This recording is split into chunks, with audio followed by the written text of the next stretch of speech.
donc, évidemment, le point de départ, c'est le 19 novembre 2023 à Crépol, où le jeune Thomas est tué lors d'une rixe entre deux bandes de jeunes, dans un contexte de tension, entre une jeunesse plutôt blanche et rurale et une autre plutôt racisée et urbaine. Donc dans la table ronde précédente, on a un petit peu vu comment comprendre ces phénomènes de bande, au croisement des enjeux de déviance adolescente, de masculinité. Donc là, on va se pencher plutôt sur l'aspect phénomène identitaire, mais évidemment c'est lié avec ces autres sujets, puisqu'on a un cocktail de féminisme, d'enjeux de bande, de rapport de genre, etc. Et sur un fond de tension raciste. On a deux groupes qui se ressentent comme dominés, marginalisés. Donc d'un côté des jeunes de cité, qui sont racisés, qui sont relégués dans leur quartier, qui sont étiquetés comme délinquants. Et face à eux, les jeunes des villages, donc cité Benoît Bocard, ceux qui restent. Ces jeunes dont la principale fierté est d'être du coin et du pays, qui peuvent également ressentir une relégation ici plus économique et sociale.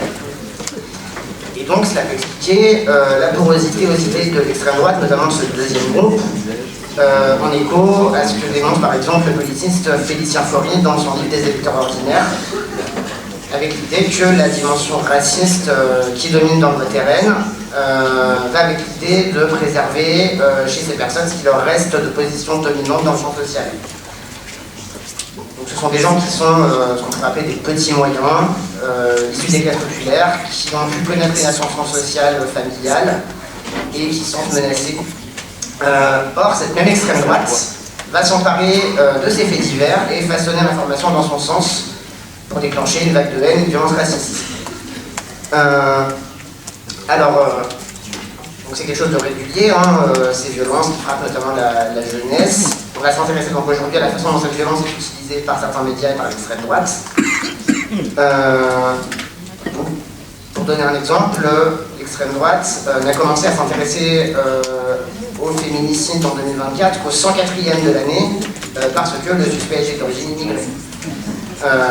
Et donc l'extrême droite va mettre en avant l'origine présumée des suspects, ce qu'on a vu aussi à Crépol. Ça va être abondamment relayé par la presse et des politiques proches de ces idées. Dans le cas de Crépol, on a entendu que les jeunes racisés se seraient rendus là-bas pour en découdre, je cite encore pour tuer des blancs, sur la seule base d'un témoignage qui sera remis en cause par la suite. On a des groupuscules identitaires, donc les remparts de Lyon, qui vont se rassembler à Lyon, en parallèle de la marche blanche qu'il y avait à Romans. Ensuite, on a à Reims une manifestation avec un groupe hooligan néo-nazi de Reims, qui vont crier des slogans comme « La France est à nous », en mêlant avec « Justice pour Thomas ».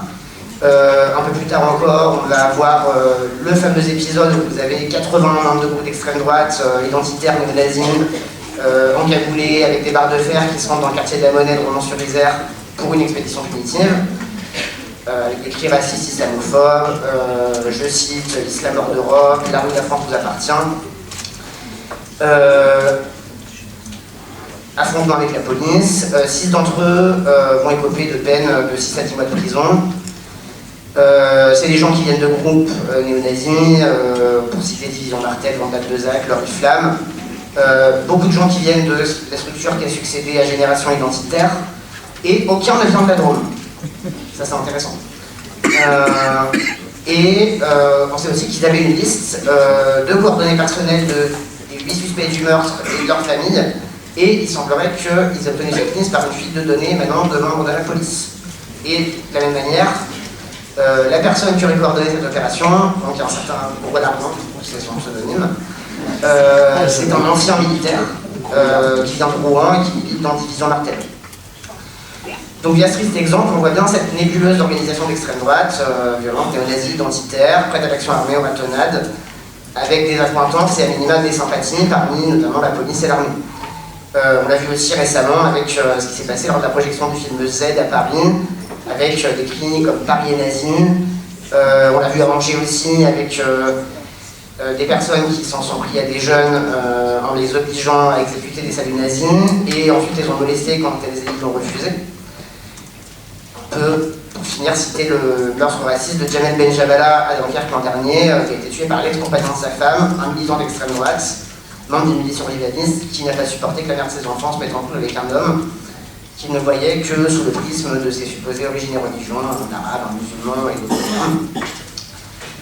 peut aussi parler, puisqu'on est dans un amphithéâtre ici à l'université, des syndicats étudiants, donc notamment la Gocarde, voilà, les néo-avatars du GUD, qui a formé la plupart des cadres de l'extrême droite, et notamment récemment on a eu un épisode à Toulon où ces personnes, avec le concours du RN et de ses élus qui ont relayé les vidéos qui ont été prises et qui ont participé à du harcèlement, ont harcelé une professeure de droit de l'université de Toulon qui avait le malheur de se livrer à une analyse critique d'un tract déposé par ce syndicat, des gros guillemets, dans son amphithéâtre.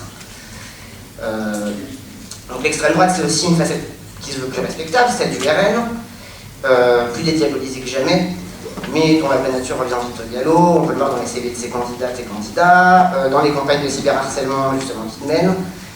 On a pu le voir aussi aux obsèques de Jean-Marie Le Pen. On peut le voir aussi, ça va être le sujet de la table ronde, dans les campagnes de désinformation qu'ils mènent pour que ces obsessions racistes, xénophobes, identitaires soient en tête de l'agenda politique. Et puis c'est aussi enfin une galaxie médiatique avec évidemment l'empire de Vincent Bolloré qui rachète les médias de premier plan pour en faire des vitrines de l'extrême droite, allant toujours plus loin dans la fabrique de la haine, pour citer un terme qui par exemple est l'objet le titre d'un film sur Goebbels, qui est sorti récemment. Également d'autres milliardaires qui vont financer largement ces idées. On a vu aussi aux États-Unis évidemment avec l'allégeance faite à Trump dès son élection des maniaques de Silicon Valley. Et évidemment Elon Musk et les attaques avec une violence inouïe qu'il mène contre la démocratie. Et évidemment, c'est sa médecine. Ça, vous le savez. Donc tout ça, ça nous renvoie aussi, d'un point de vue plus historique, aux travaux par exemple de Johann Chapoutot, qui montre à la fois le rôle du mania Alfred Hugenberg dans la montée du nazisme.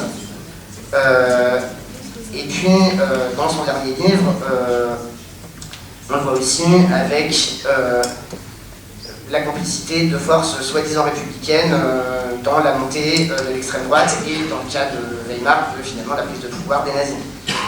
Alors en tant qu'enseignante et particulièrement de SES, on n'est pas non plus épargné.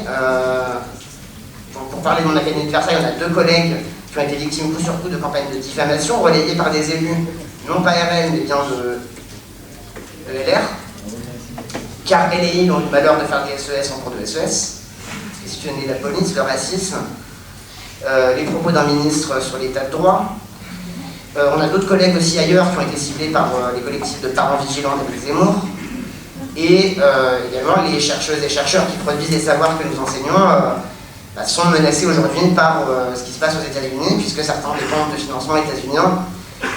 Et ils ont dû être coupés, ces financements, parce que ces chercheuses et chercheurs ont le malheur d'utiliser des termes comme femme, comme genre, comme changement climatique. Et donc, pour tenter de mieux comprendre tout ça, on a le plaisir de recevoir Nicolas Cassiaf, Samuel Bourron, et alors on devait recevoir Safia Dahani, qui malheureusement s'excuse de ne pas être là, elle n'a pas pu être présente, et donc nous avons le plaisir d'accueillir Laurence Decoq, qui sera aussi là cet après-midi, sur une autre table ronde. Donc on va commencer avec Nicolas Cassiaf, donc, qui est prof de sciences politiques à Sciences Po Lille, et qui va nous parler notamment des enjeux liés à la propriété des médias. Et à tous, c'est vraiment impressionnant comme amphi. Alors comme je suis un mauvais élève, j'ai préparé une intervention beaucoup trop longue, et comme je suis un bon élève, j'ai vu qu'il fallait un PowerPoint, donc j'ai fait un PowerPoint. Ça me servira de support. Et donc j'ai intitulé cette intervention de quoi CNews est-il le nom.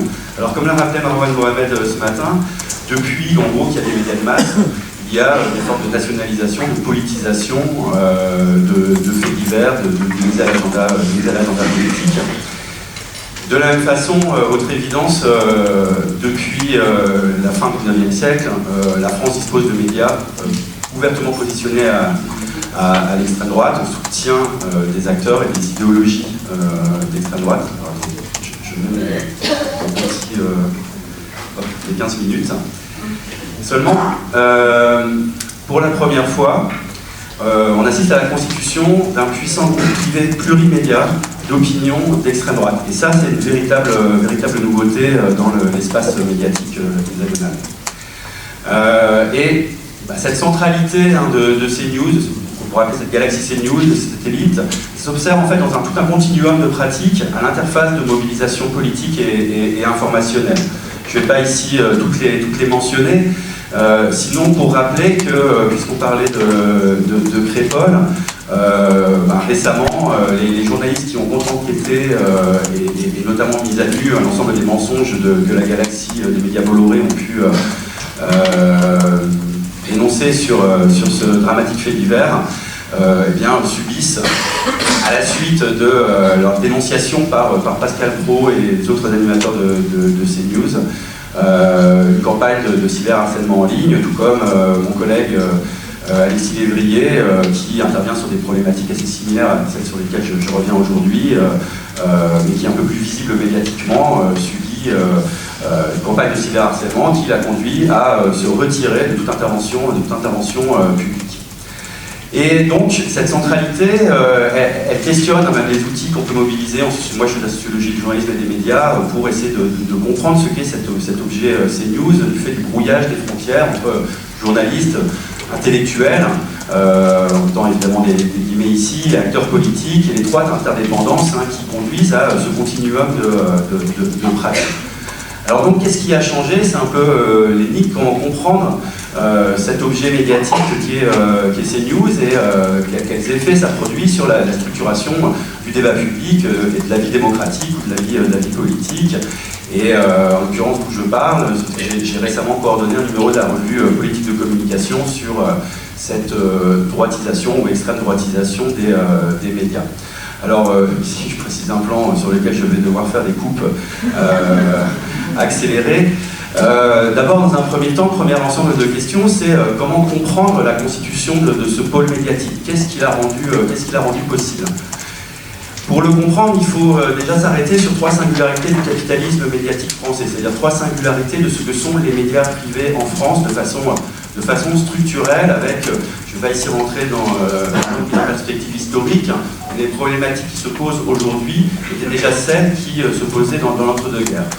D'abord, et là c'est singulier par rapport à cette situation entre-deux-guerres, c'est qu'on est dans une situation paradoxale, c'est qu'on est à la fois dans une situation d'hyper-concurrence de l'offre de contenu qui va produire des effets de fragilisation des médias à l'échelle individuelle confrontés à cette bataille très féroce pour l'attention et en même temps une relative concentration du capital de ces médias privés.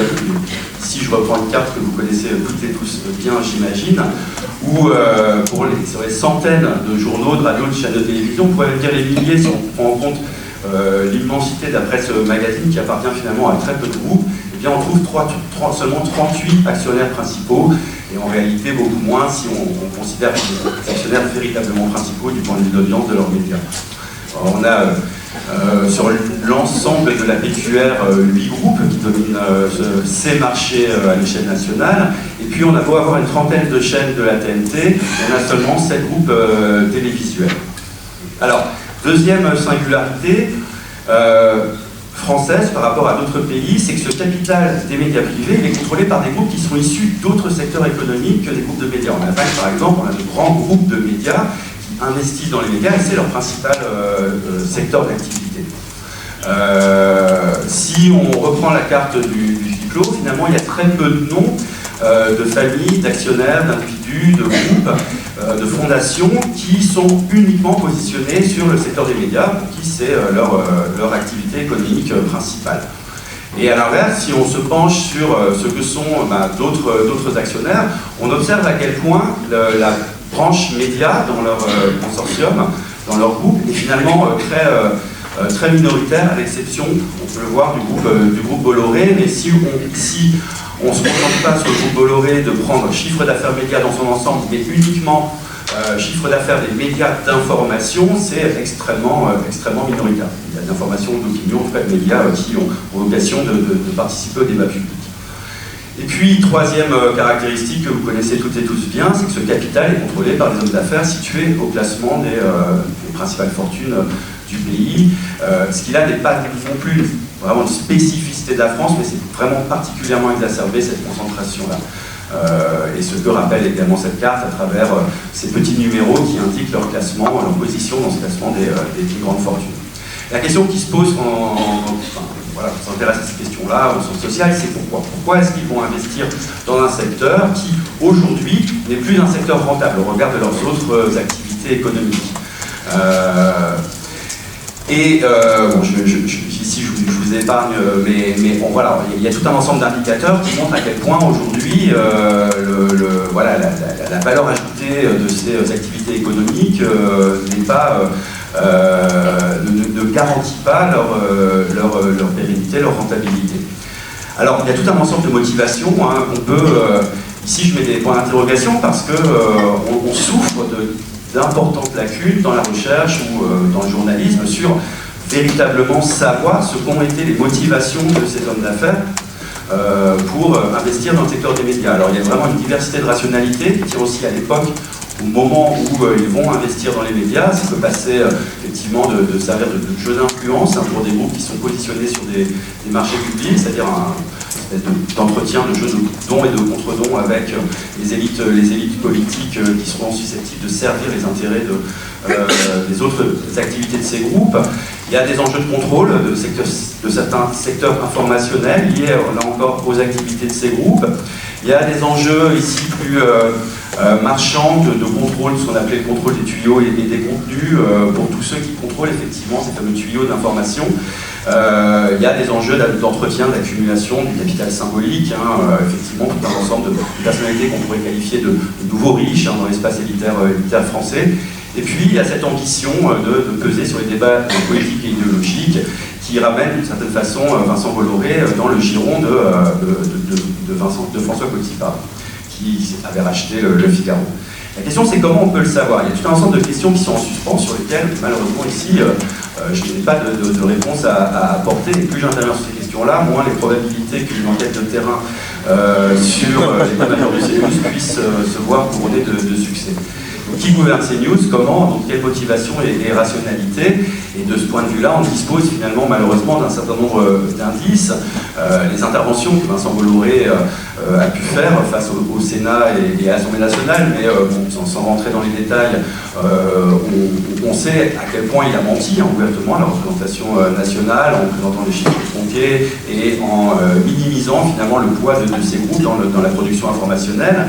Il y a tout un ensemble d'enquêtes journalistiques qui sont vraiment éclairantes, et notamment, je pense, cette enquête de Mediapart qui a pu accéder à des groupes WhatsApp rendant compte des échanges entre journalistes et rédacteurs en chef de CNews et attestant du fait que CNews est une chaîne d'opinion et pas une chaîne d'information. Et puis ce livre de Julie Sedel sur les dirigeants de médias, qui est une très rare travaux portant sur ces questions. Et ce qu'elle nous dit, Julie Sedel, c'est que il faut se méfier de l'hyper-personnalisation. C'est vrai qu'on va réduire la galaxie CNews à Vincent Bolloré et à ses ambitions politiques, mais il y a tout un ensemble d'autres questions qu'il faut se poser, et en particulier, c'est la question de qu'est-ce qui a rendu possible, c'est-à-dire dézoomer, ouvrir la focale, pour essayer de comprendre ce que sont ces transformations des espaces médiatiques et politiques qui ont rendu possible la constitution d'un tel groupe. Alors là aussi, sans rentrer dans les détails, prendre en compte tous les jeux de réseaux d'alliances politiques, capitalistiques, qui ont rendu possible ces rachats et l'expansion de ce groupe. Puis bon, il faut penser qu'une personnalité en particulier a pu jouer un rôle important. Deuxième facteur explicatif à ces coûts capitalistiques, à ces coûts éditoriaux, c'est la capacité de ce groupe à se glisser dans des failles juridiques. Il y a des transformations, on va dire, de l'espace des médias que la législation n'a pas su anticiper. On pense en particulier à tout ce qui concerne la législation sur les seuils de détention capitalistique qui n'avait pas envisagé la constitution de groupes plurimédias. On pense également aux modalités de contrôle de l'ARCOM, que le Conseil d'État est venu rappeler à l'ordre pour lui dire mais non, en fait il faut contrôler autrement et pas uniquement se contenter, comme le dit la convention entre ce qui était à l'époque le CSA et CNews, de compter le temps d'intervention des seules personnalités politiques. Et puis on pense à finalement une confusion entretenue en permanence sur l'antenne de CNews qui tient à l'absence de régulation corporative des droits et devoirs journalistiques.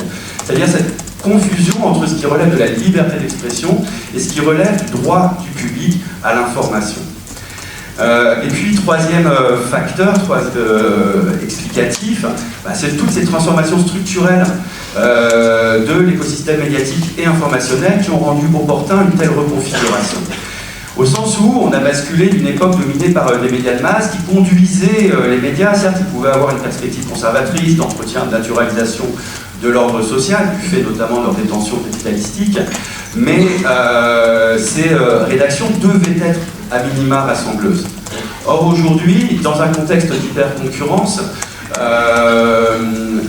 d'abord donc de libéralisation de visuel, développement de lutte marchande qui a conduit à un doublement entre 2003 et 2012, c'est l'INA qui a fait cette recension du nombre de faits divers, enfin du poids des faits divers dans l'information télévisée. Eh bien, on a basculé dans un univers de surabondance de l'offre de contenu, où désormais il est opportun économiquement parlant de cibler, de fidéliser une cible définie sur des critères de partage d'un ensemble de valeurs et surtout de se mettre soi-même au cœur de l'actualité, en gros de volontairement alimenter ces fameux effets stressants qui conduit à être en permanence finalement présent dans la conversation publique. Finalement, cette transformation structurelle de l'écosystème médiatique, c'est ce qu'aux États-Unis on a appelé une polarisation asymétrique.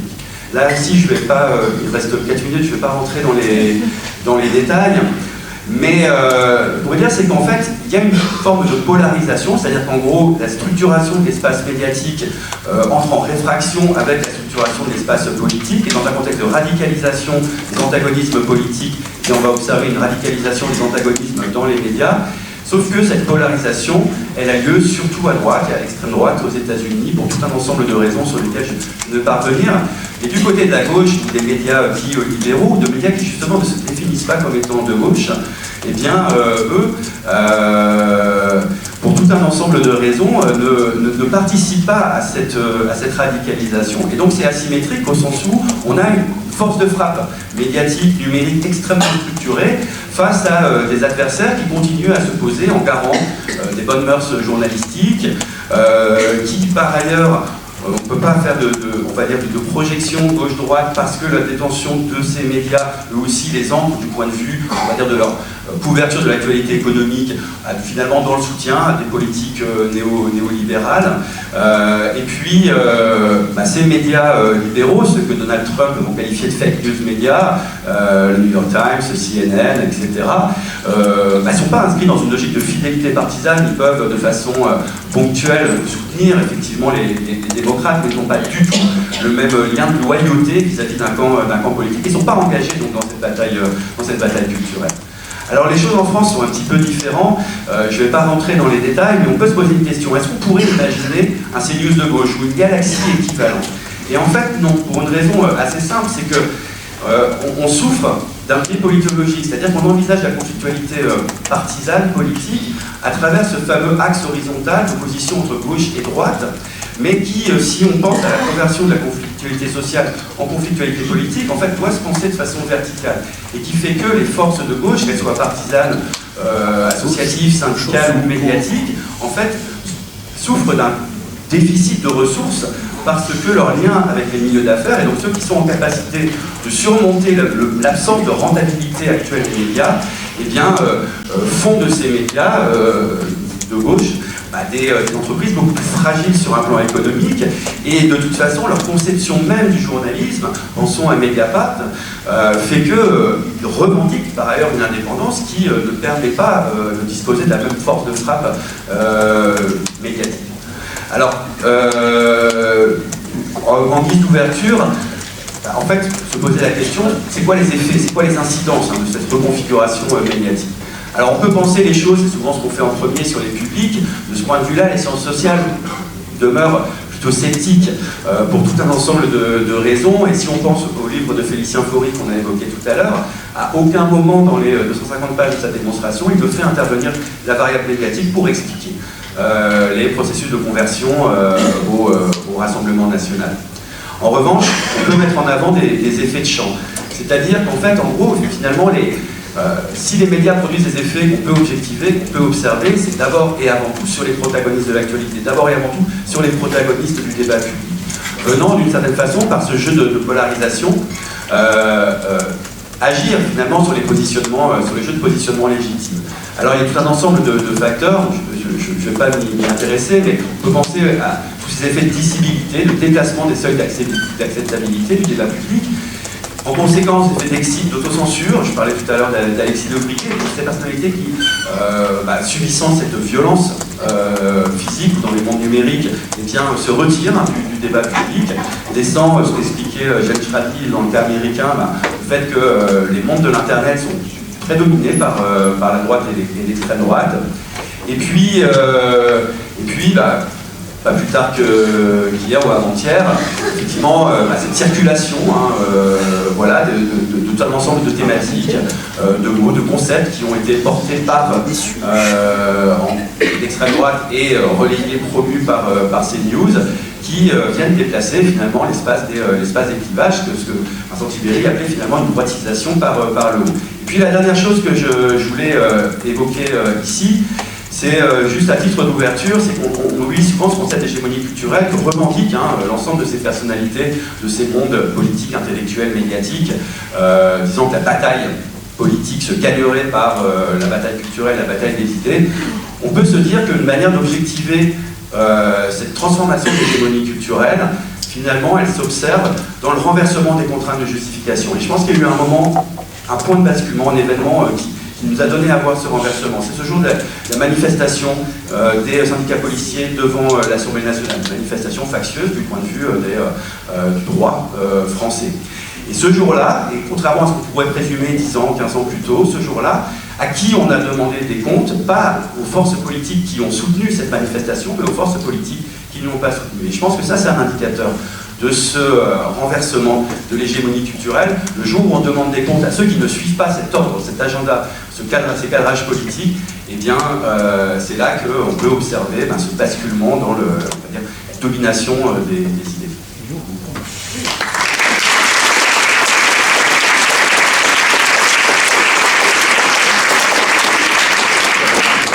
Merci. Donc maintenant, on va passer la parole à Samuel Bourron, qui est maître de conférence en sociologie à Dauphine, et qui va nous parler du mouvement identitaire et de la façon dont il se sert des paniques morales et des faits divers.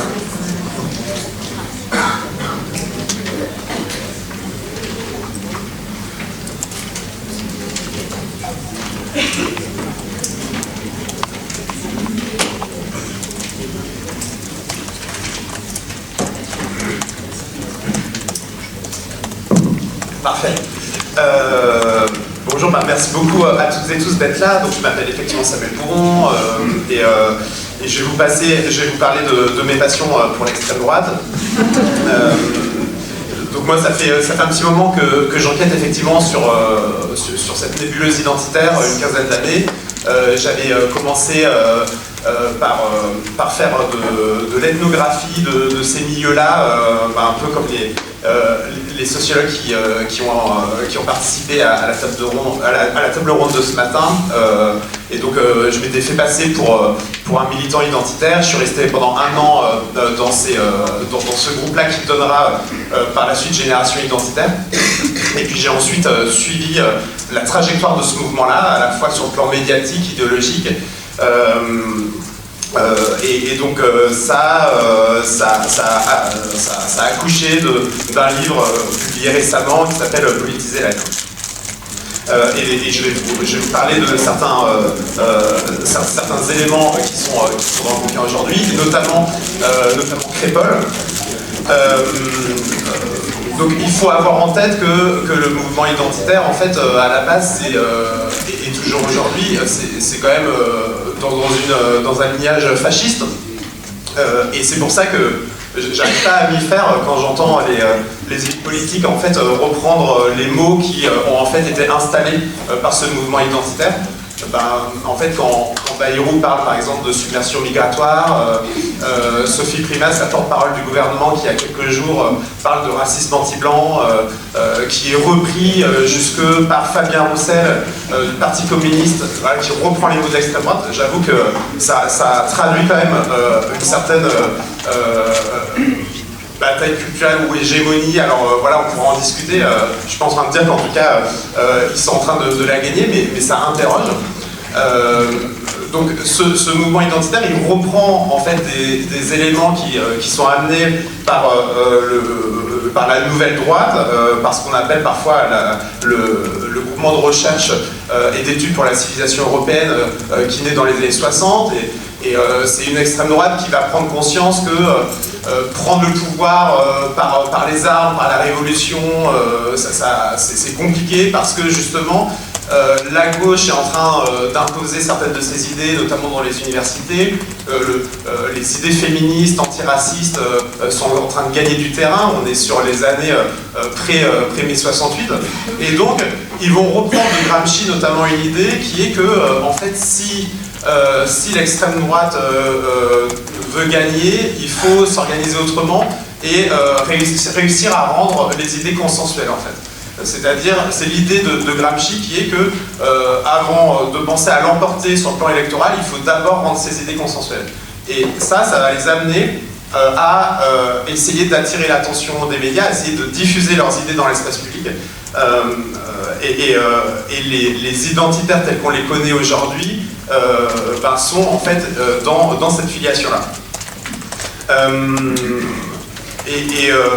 Par des éléments dont j'ai parlé et dont Nicolas Cassiaf a déjà parlé, cette extrême droite, elle est en train de parvenir à se populariser au sens où elle parvient à faire en sorte que ses visions du monde soient à la fois vulgarisées, diffusées, amplifiées, de telle manière qu'elles sont désormais reçues par un public plus élargi et parfois sous des formes plus ludiques et euphémisées, ce qui la rend moins facilement identifiable. Alors, le premier élément, c'est peut-être la façon, et il me semble que c'est un élément central qui justifie aussi cette table ronde, c'est que si elle y parvient, c'est parce qu'elle n'est pas seule en quelque sorte, c'est qu'elle va parvenir à tirer parti des avantages que lui procure aujourd'hui l'écosystème médiatique. Je dirais l'écosystème médiatique, et pas que, bon c'est pas le sujet de la table ronde, et donc je vais pas m'appesantir là-dessus, mais aussi politique.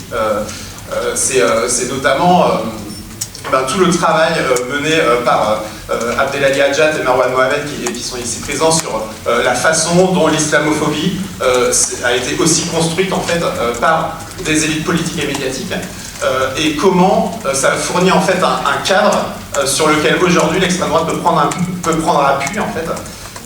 C'est-à-dire qu'ils n'ont pas beaucoup à forcer pour que leur cadrage soit diffusé et repris par d'autres partis politiques, par d'autres représentants politiques. Mais allons plutôt vers les médias plus grand public, les médias de grande audience. On a, Nicolas parlait de CNews, ça paraît un peu évident que les visions du monde, les cadrages de l'extrême droite, ça passe par les médias d'extrême droite. Mais ce qui est intéressant, notamment dans le cas de Crépol, c'est que en fait, c'est passé aussi par des médias dits mainstream, par des médias de grande audience, et ça, c'est quand même super intéressant. À étudier du point de vue sociologique. Pardon, moi je vous avais dit, c'est ma passion, donc parfois il faut me reprendre quand je dis ça. Donc le cas de Crépol, c'est un cas relativement analogue d'autres faits divers ou panique morale, comme celui de Lola en 2022, Apolline qui était étudiante dans mon université en 2024. Ça suit un peu la même trajectoire. Et moi, ce qui est intéressant, c'est que quand j'ai fait mon enquête, j'ai vu comment c'était fabriqué de l'intérieur, en fait. En fait, j'ai par exemple assisté à une réunion où ils débriefaient l'une de ces opérations dites d'agitprop, c'est agitation et propagande. C'était en fait en 2010, les identitaires lyonnais, notamment un influenceur aujourd'hui qui s'appelle Damien Rieu, ils voulaient protester contre le fait qu'un Quick à Villeurbanne serve des plats halal. Et en fait, ils étaient arrivés dans le restaurant avec des masques de cochon, et ils s'étaient filmés. Ils avaient ensuite diffusé la vidéo sur les réseaux sociaux. Et moi, quand j'assiste à cette réunion, ils font un débrief sur le nombre de vues en fait, que ça donne sur les réseaux sociaux, sur le nombre d'articles repris par la presse locale, sur le nombre d'articles repris par la presse nationale. Et en fait, ils se disent, mais c'est une dinguerie, quoi. On a réussi avec très peu de moyens. C'est-à-dire qu'en gros, ils ont pas de... C'est même pas un parti politique, ils ont très peu de moyens économiques, ils n'ont pas d'élus, ils n'ont pas d'électorat, et pourtant, ils arrivent comme ça à mettre à l'agenda politique et médiatique leur sujet, leurs idées.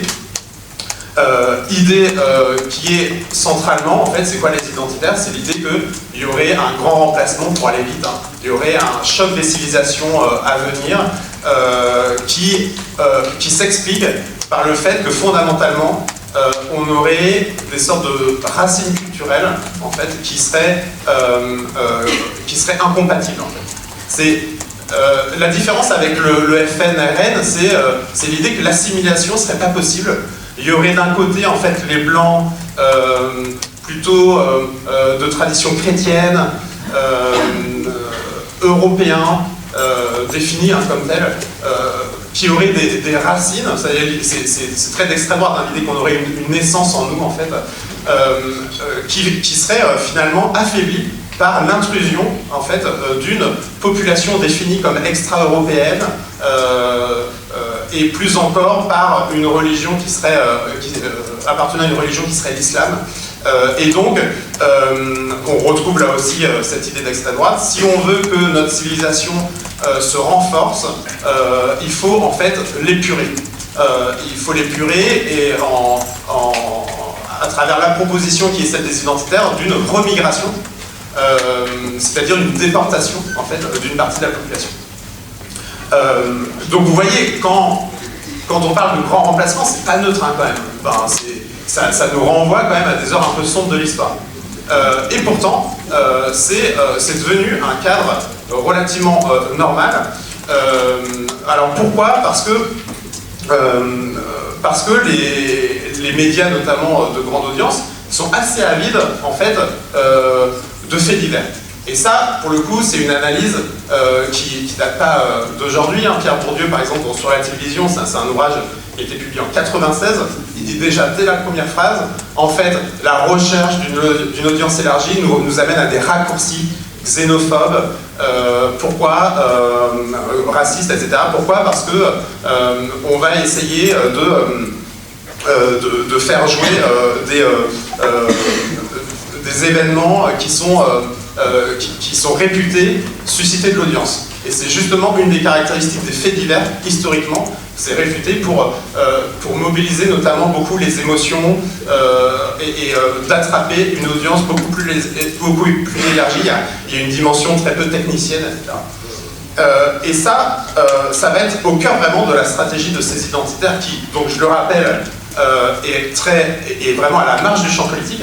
En fait, au départ, ils veulent concurrencer le FNRN sur le plan politique en captant la droite, on va dire, du FN, et ça ne marche pas. Et donc, ils vont vraiment essayer d'asseoir cette stratégie métapolitique. Et ce qui est intéressant, c'est qu'ils ne vont pas chercher à façonner, par exemple, une nouvelle théorie politique. Ils ne vont pas essayer de mettre en avant des arguments, des faits. C'est-à-dire qu'ils vont vraiment passer par ces affects, c'est pour ça que le livre il s'appelle Politiser la haine, quoi, par la mise en avant en tout cas de ce qui serait une opposition entre un nous en fait, les Français de souche, défenseurs d'une famille traditionnelle, de l'hétérosexualité, etc., face à eux, ce qui serait des hommes plus faibles, les woke, etc. etc. Donc, encore une fois, l'essor du mouvement identitaire, de ces idées, ça repose vraiment sur une communication politique qui ne se centre pas tant sur des démonstrations logiques, des chiffres, des arguments rationnels, mais sur l'expression des affects. Donc ces médias de grande audience, notamment l'audiovisuel privé, va vraiment servir de caisse de résonance à ces actions, à ces paniques morales, à ces faits divers, à ces opérations d'agitprop qui sont plutôt recherchées par une partie, en tout cas des journalistes. C'est plutôt un bon sujet, en quelque sorte, sur le plan médiatique. Donc ça explique une partie des choses. Et puis il y a des médias qui sont évidemment plus alignés sur le plan politique, sur le plan idéologique. Ce sont plutôt des médias d'extrême droite d'opinion, notamment ceux dont Nicolas Cassiaf a parlé, hein, en premier lieu CNews en fait, et qui vont effectivement servir de haut-parleur en fait à ces faits divers et aux mots qu'il y a derrière en fait. C'est-à-dire que vous avez remarqué, il y a toujours en fait des mots qui expliqueraient justement au fond ce grand remplacement à venir. Et ensauvagement, on en a parlé ce matin, en fait partie en quelque sorte. Et donc, ce qui est intéressant, c'est que ces mots-là vont être placés au cœur de l'agenda médiatique. Et vont saturer en quelque sorte cet agenda médiatique. C'est-à-dire que, c'est ça un peu cette hégémonie dont parlait Nicolas Cassia, c'est-à-dire que dans l'actualité, on va parler plus que de ça, et les hommes politiques, ou femmes aussi, mais surtout hommes en réalité, vont être invités en fait à réagir à ce qui est en train de se passer. Et ça peut les amener en fait à suivre, en fait, à se placer, à croire que il faudrait se reprendre les mots, les cadrages du Rassemblement national, parce que c'est comme ça qu'on est rendu visible. Et ça vient en fait invisibiliser les propositions ou les visions du monde qui sont plutôt issues des partis politiques de la gauche. C'est aussi comme ça qu'ils interviennent. Et ça va favoriser, ça va asseoir le Front National en le plaçant dans sa zone de confort, si bien qu'on peut observer une forme de division du travail entre cette mouvance identitaire qui va agir dans l'espace médiatique et puis le RN qui va en recueillir les bénéfices électoraux. Ce qui va se passer avec les médias d'extrême droite, c'est que, là aussi, Nicolas en parlait, ça marche comme une polarisation affective. C'est-à-dire que il y avait un journaliste de CNews qui avait dit une fois, en fait, il y a un ensauvagement, en fait, même si les chiffres disent le contraire, on s'en fout des chiffres. C'est-à-dire que ce qui est dominant dans ces médias-là, c'est pas en fait les faits, quoi. Et c'est pour ça aussi que ce qu'on voit apparaître, l'écosystème médiatique d'extrême droite qu'on voit apparaître en France, il est relativement analogue sur ce plan-là avec celui de Trump, quoi. L'idée d'une postérité, d'un mépris, enfin, ou en tout cas d'une indifférence de ce qui sépare les faits et les opinions. Parce que, encore une fois, ce que l'on va avancer, c'est plutôt les affects. On va vraiment essayer de polariser une opposition entre, encore une fois, nous, les Français de souche, qui seraient aussi des personnes respectables, du côté d'une population majoritaire. Et vous voyez, ces minorités, en fait, ce sont elles qui viennent, en tout cas, semer la zizanie, amener des problèmes sociaux, etc. Donc c'est aussi derrière ce racisme, cette racialisation, aussi une désignation des personnes qui sont en dessous de nous dans la hiérarchie sociale. Ce sont aussi les mauvais pauvres. Et c'est une façon de consolider en réalité l'ordre social qui se traduit en tout cas par cet écosystème médiatique. Voilà, je peux peut-être m'arrêter là, je pense que je suis au bout. Parfait.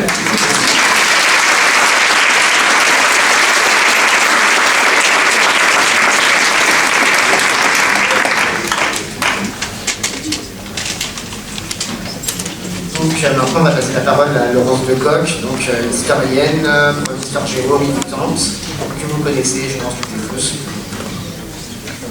Merci beaucoup, bonjour à toutes et à tous. Je voudrais juste signaler que vous avez aujourd'hui dans le monde diplomatique le pendant de la carte sur la concentration médiatique avec la concentration éditoriale, parce que pour bien nous plomber le moral, il faut aussi se rappeler quand même que Vincent Bolloré est désormais le plus grand propriétaire dans le domaine de l'édition. Et l'édition participe aussi à ce qu'on appelle la bataille culturelle. Petite parenthèse. Alors moi j'ai appris à 5h30 du matin que je devais intervenir sur cette table ronde. Hein. Donc je vais vous demander... merci.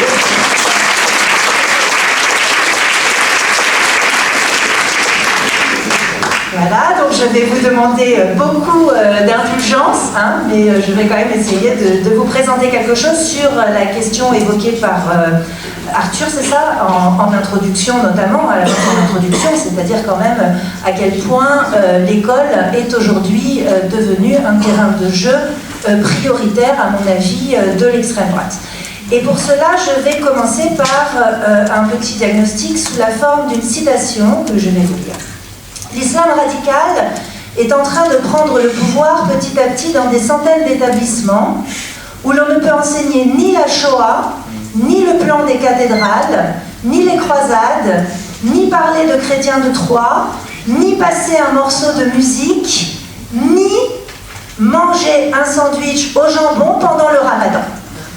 Alors ce n'est pas Elisabeth Lévy, c'est Roger Chudeau, qui est donc le monsieur pressenti pour devenir ministre de l'Éducation nationale en cas de victoire du Rassemblement national.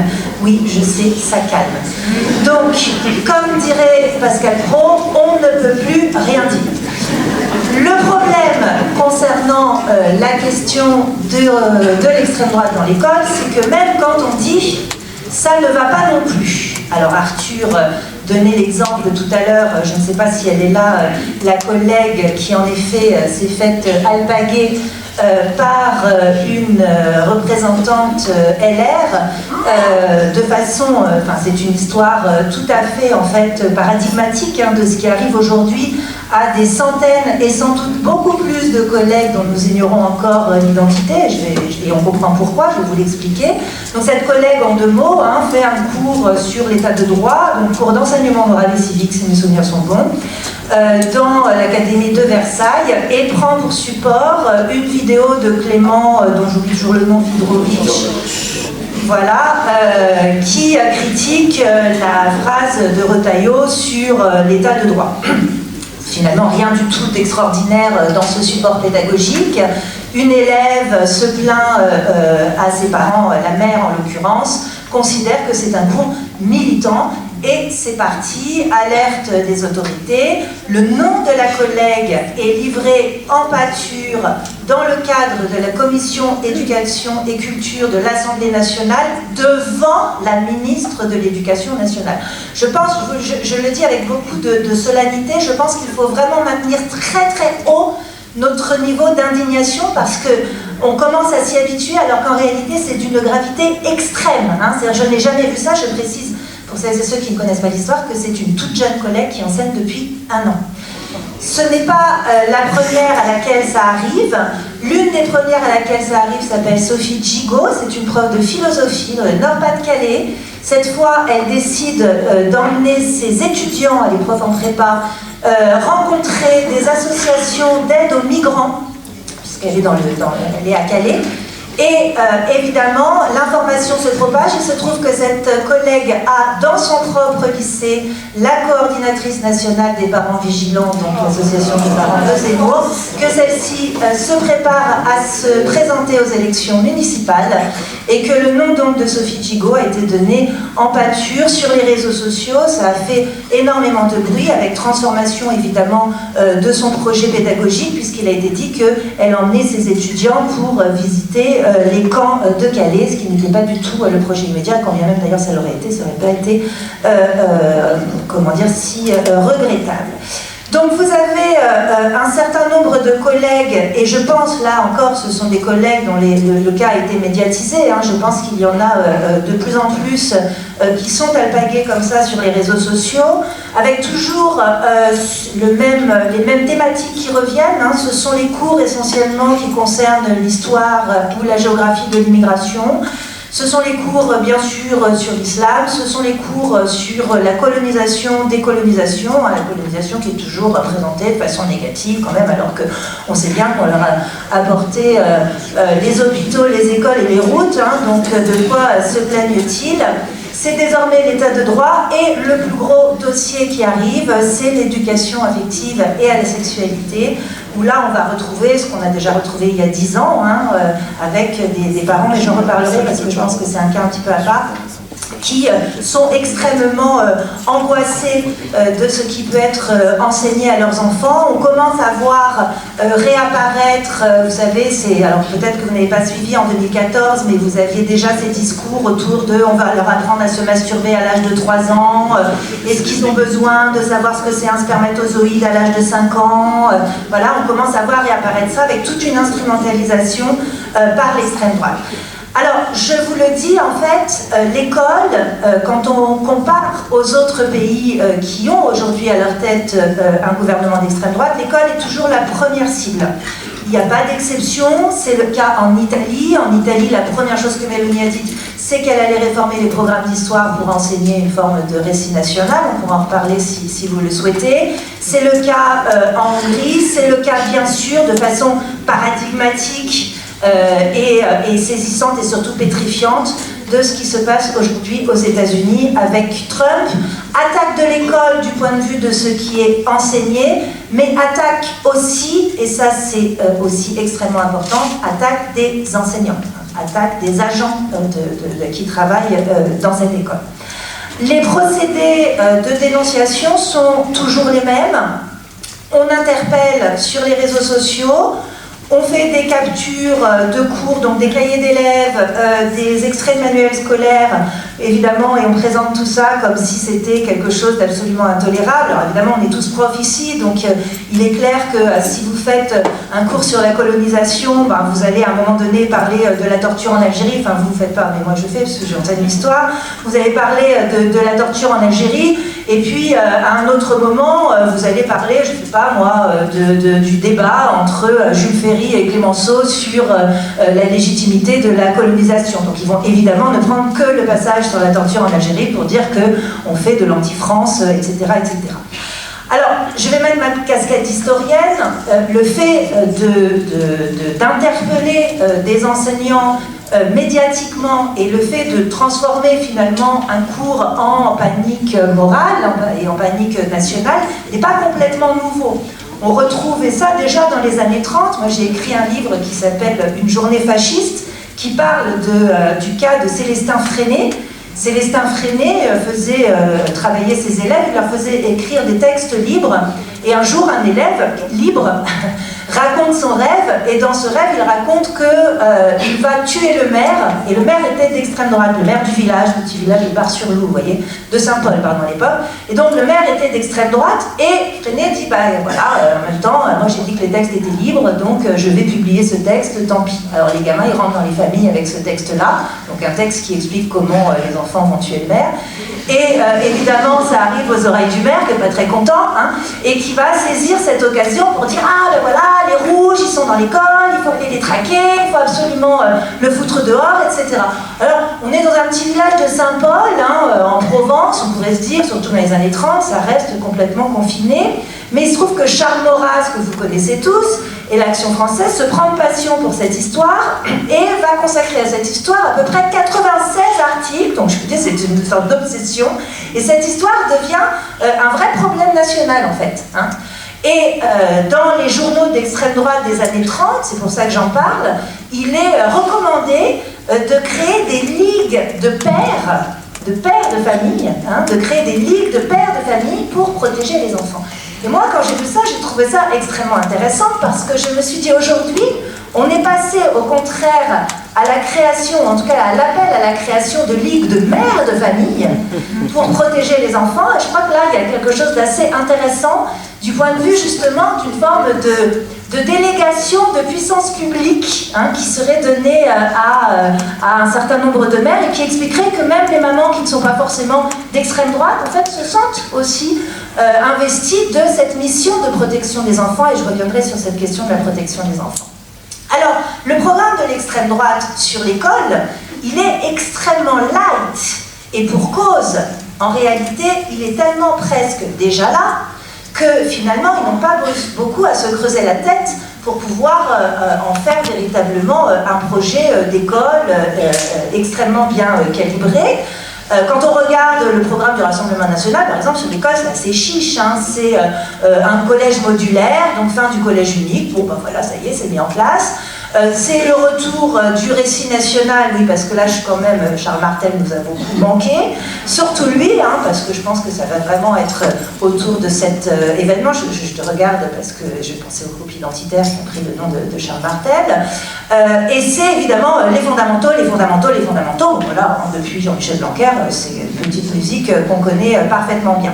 Donc, l'ensemble est quasiment déjà là. Je reparlerai cet après-midi de ce modèle d'école dans lequel nous travaillons aujourd'hui et qui a été très largement facilité par ce néolibéralisme autoritaire.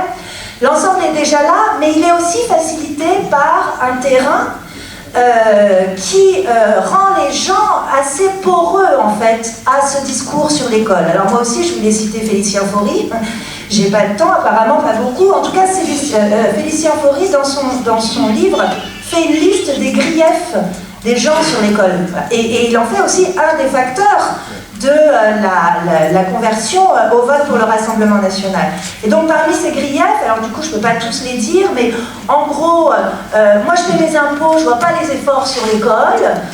L'école privée, c'est quand même là où on protège beaucoup mieux les enfants que dans l'école publique, il y a beaucoup moins de violence. C'est là où on donne une bonne éducation, c'est là où il y a une éducation morale.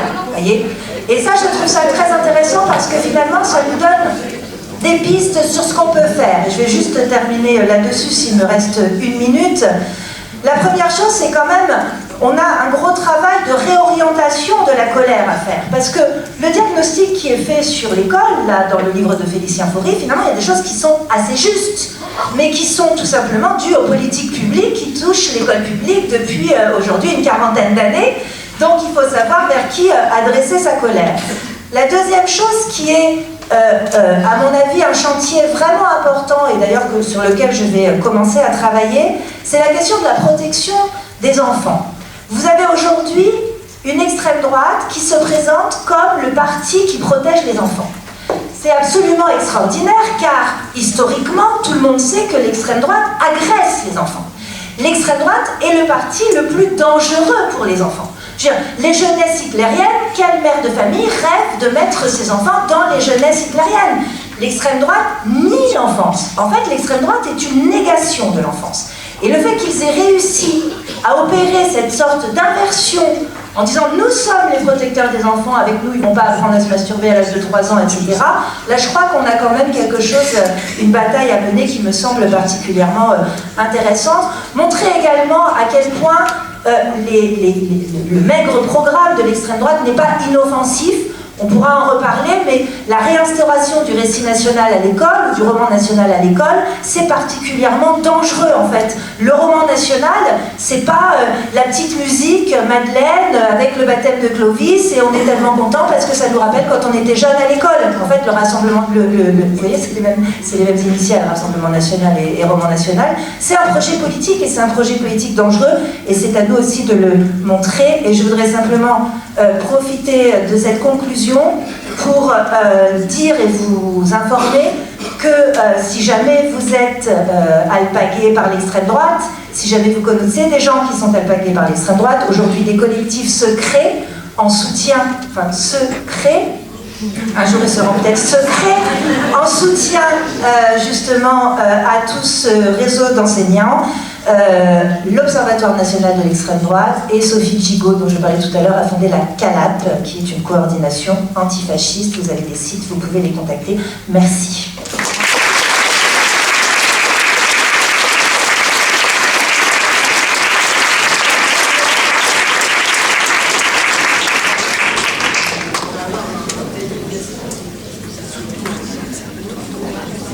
Et voilà.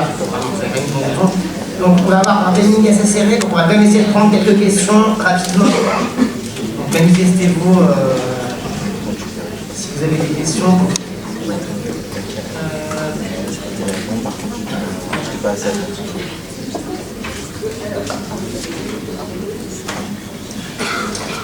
Bonjour, je m'appelle Christophe, je suis professeur des écoles en Isère. J'habite la Drôme, à une dizaine de kilomètres de Crépol. Alors c'est pas une question, c'est plus pour rebondir sur ce que vous disiez, sur le fait qu'effectivement les fachos s'appuient sur nos élites modérées pour pouvoir régner. Le député de ma circonscription aujourd'hui c'est Thibaut Monnier, qui se présente comme étant le bras droit de Marion Maréchal Le Pen, accusé par Zemmour d'avoir vidé la caisse en partant. Il est arrivé premier au premier tour, la candidate du NFP est arrivée deuxième et la sortante, candidate des Républicains, est arrivée troisième. Elle a pourtant réclamé que la candidate du NFP se retire parce qu'elle était, je cite, la seule à pouvoir battre l'extrême droite. Au final, elle s'est maintenue, Thibaut Monnier a été élu avec un peu plus de 40% des voix et voilà. Donc je suis très triste de ça, mais bon, ça rejoint complètement ce que vous dites.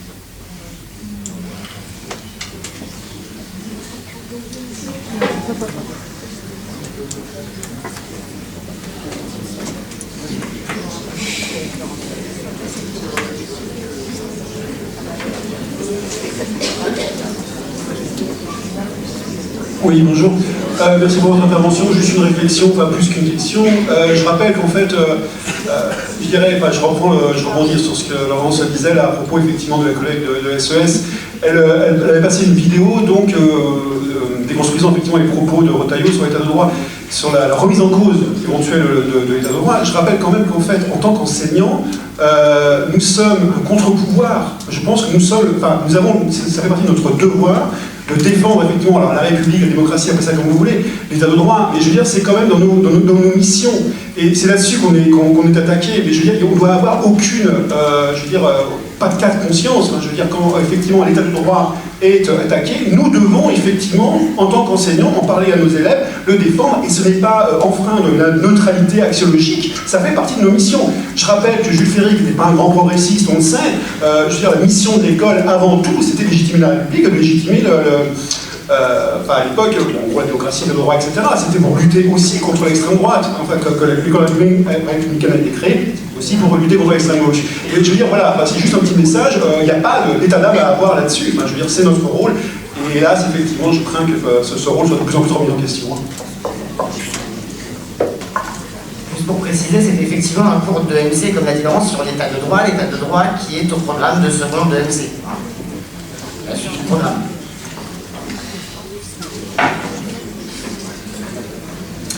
Bonjour, moi je suis éducatrice à la protection judiciaire de la jeunesse. Ma question, elle était plutôt en écho à l'intervention de Samuel Bourron. Je ne sais pas si c'est une remarque ou une question. En fait, ce que vous dites sur l'usage des faits divers et de l'émotion suscitée par les faits divers, moi ça m'interroge notamment depuis 1 an et demi, beaucoup sur le contrôle que ça génère au niveau du calendrier, de la temporalité et possiblement d'un calendrier judiciaire aussi. Et des conséquences que ça peut avoir sur un calendrier judiciaire aussi. Parce que tant qu'on est dans un climat de panique morale, la justice ne peut pas posément rendre sa vérité, poser sa vérité. Je le dis en affirmation, mais ce sont des questions. Voilà. Et du coup, quelque part, derrière ça, est-ce que ces groupuscules d'extrême droite ne maîtriseraient pas en partie aussi un calendrier, en l'occurrence judiciaire, au-delà du calendrier politique?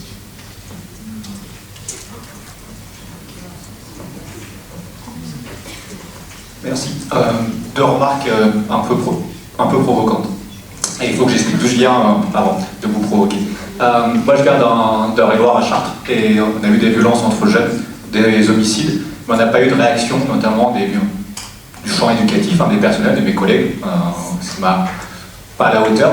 Et je me demande donc si la réaction dans la Drôme, elle est pas, on la doit pas, vous la devez pas, là vous allez me répondre, aussi à la mobilisation de l'extrême droite. C'est-à-dire, est-ce que c'est pas la mobilisation de l'extrême droite suite à Crépol qui a mobilisé ce champ? Parce que moi j'ai une difficulté, je suis un militant syndical, et je n'arrive pas à mobiliser mes collègues sur cette question, alors qu'on a eu 2 morts et que ça continue, les violences continuent. Deuxième remarque, est-ce qu'à notre tour, on n'est pas un peu victime d'une panique morale vis-à-vis de la mobilisation des parents vigilants? Je m'explique, le 10 mars a été un échec, me semble-t-il. Médiatiquement, ils ont fait beaucoup d'efforts. Sur le terrain, rien, nada. Alors que, juste dans un département, le Rassemblement national est majoritaire, même s'ils n'ont pas de députés, la Manif pour tous avait été extrêmement présente. Et là, ces réseaux-là n'arrivent pas à mobiliser. Donc, voilà, mes 2 petites questions. Je vais passer là-bas, mais pour la Drôme, je peux peut-être un peu répondre. Il y a eu les descentes de fachos qui ont remonté les choses, mais il y a eu vraiment une réaction immédiate des collègues quand il y a eu les mensonges dans les médias. Là, ça a vraiment réagi, tu vois. Là, c'était vraiment l'épaule. Mais c'est pour ça qu'il y a eu besoin de collectif. Parce que quand tu es avec les mômes, que ce soit au lycée, que ce soit en école, partout, et que dans les médias, ça raconte n'importe quoi.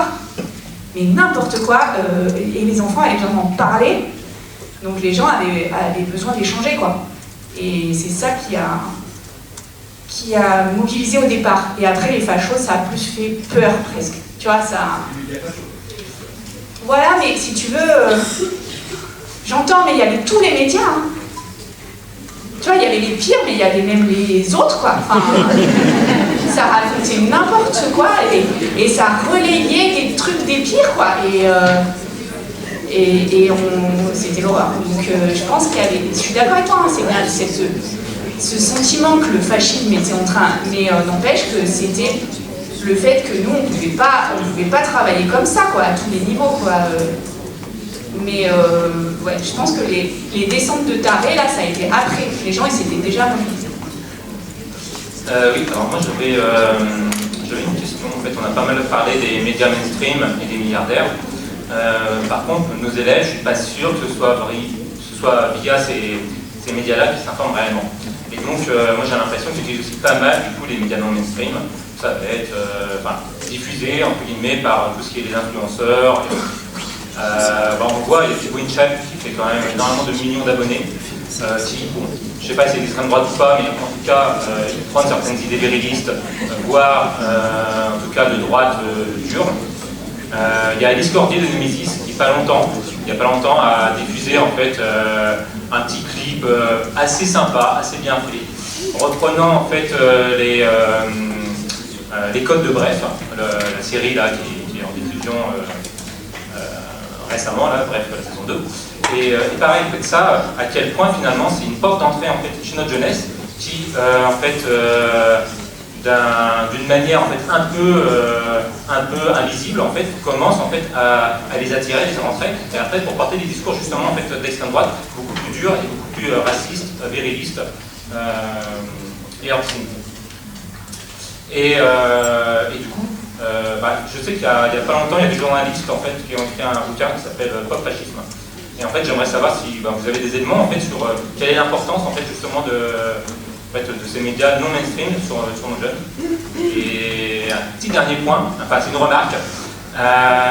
Ouais. Juste, je voulais parler de pizza, mais voilà, pizza, je voulais pas dire.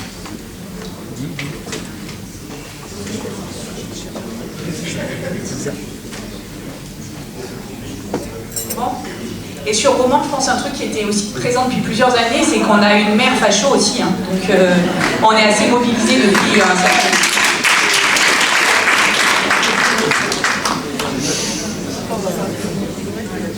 Je pense que je réponds très rapidement sur la panique morale, sur les parents vigilants. J'ai donné l'exemple des parents vigilants, c'est pas la seule association qui aujourd'hui se targue de porter un regard sur ce qui s'enseigne. D'ailleurs, la preuve, votre collègue c'était député LR, hein, c'était pas du tout les parents vigilants. Je pense que vous avez raison de rappeler la nécessité qu'on ne panique pas. Le problème, c'est que je ne l'ai pas dit, mais on a un antécédent qui est très lourd, qui est celui de Samuel Paty. Et qu'aujourd'hui, chez les très jeunes enseignants, et notamment donc, chez le collègue, je ne dis pas son nom, chez les très jeunes enseignants, en fait, ça peut aussi provoquer des phénomènes de peur, d'autocensure, de remise en question, etc. Et c'est pour ça que Jean-Yves avait raison de rappeler qu'il faut qu'on soit consistant sur nos fondations. Donc ne pas céder à la panique, ça c'est certain, mais malgré tout être conscient que quelque chose de nouvelle ère en fait est en train de s'ouvrir dans l'école aujourd'hui. Je me permets une réponse un peu générale. Alors effectivement, j'ai consacré aussi un chapitre dans le bouquin, ça passe pas que par les médias grand public, de grande audience, et notamment chez les jeunes qui ont plutôt des habitudes de s'informer, de se divertir par les réseaux sociaux. Évidemment, il y a une entrée qui se fait par là. Et ce que je trouve intéressant, c'est que c'est une entrée qui n'est pas nécessairement directement racialisante, mais qui va passer beaucoup par le genre en fait. Ce sont des influenceurs aussi qui sont masculinistes, hein, vous les avez cités, Thibaut Inchep ou Nemesis, et donc il y a quelque chose d'assez analogue à ce que fait l'extrême droite, je dirais, assez traditionnel, qui est de penser qu'au fond, il faudrait reviriliser la société, que les hommes redeviennent vraiment hommes, que les femmes redeviennent vraiment femmes, l'idée de cette séparation, et donc ça va se jouer sur plutôt une identification au virilisme, et ça se joue sur l'idée qu'il y aurait une naissance en fait.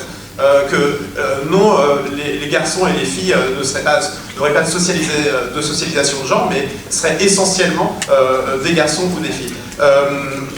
Après, ce que je voulais dire, c'est que En fait, ce que je trouvais intéressant, notamment sur le cas de Crépol, c'est que la descente là qu'il y a eu de mes camarades de l'époque, en fait, ils ont quand même eu besoin de faire venir en gros des militants de toute la France. C'est-à-dire vraiment de faire cette interface. Et donc, parfois, localement, il peut y avoir des difficultés pour eux quand même à prendre appui sur des réseaux militants qui sont moins nombreux, en tout cas qu'à gauche. Et justement, ça montre leur besoin aussi d'utiliser les médias à leur profit. Et il y a aussi quelque chose qui me semble important, c'est qu'ils ont besoin de distordre les faits, en fait. Si je prends le cadrage, par exemple, de Nemesis, c'est l'idée que, alors même que l'on sait que les viols, les violences sexuelles sont majoritairement commises par des proches de la victime, par des personnes que la victime connaît, et bien là, Nemesis va déplacer le cadre vers l'idée que ces violences seraient produites par des personnes étrangères, extra-européennes, musulmanes, etc.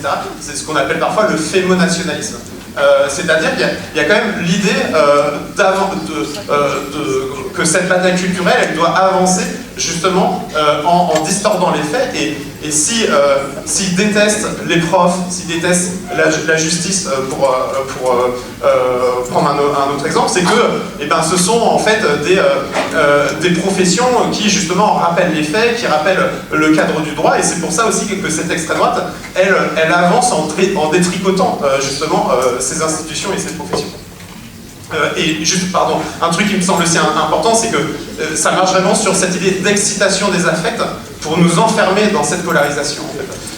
Et il y a quand même une politisation de la haine, du ressentiment, parce que ça donne des personnes qui sont incapables de penser les causes structurelles, macroéconomiques, historiques, etc., qui conduisent à ces maux sociaux. Ce matin, on a fait une table ronde sur la masculinité, ça permet de prendre cette distance, en fait. Ça permet justement d'aller dépolariser.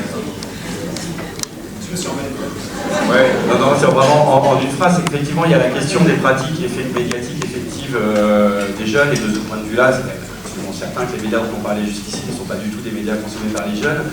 Mais il y a un enjeu fondamental, c'est les croyances à l'intérieur de l'univers politique, c'est-à-dire des milieux élitaires, sur ce qu'est le public et ce que sont les possibilités d'influence de ces médias. Et ça produit des effets prophétiques, au sens où le public de CNews, je vais être ici hyper provocateur, c'est un public, la moyenne d'âge, c'est un moyenne d'âge d'EHPAD. Mais il y a l'entretien de cette croyance selon laquelle il faut suivre ce que dit CNews et cette croyance. Et donc, dans une large part du spectre politique, ce que dit CNews sont les choses que les gens ordinaires croient, et qu'il faut donc prendre. Coucou Fabien Roussel, quoi. Alors,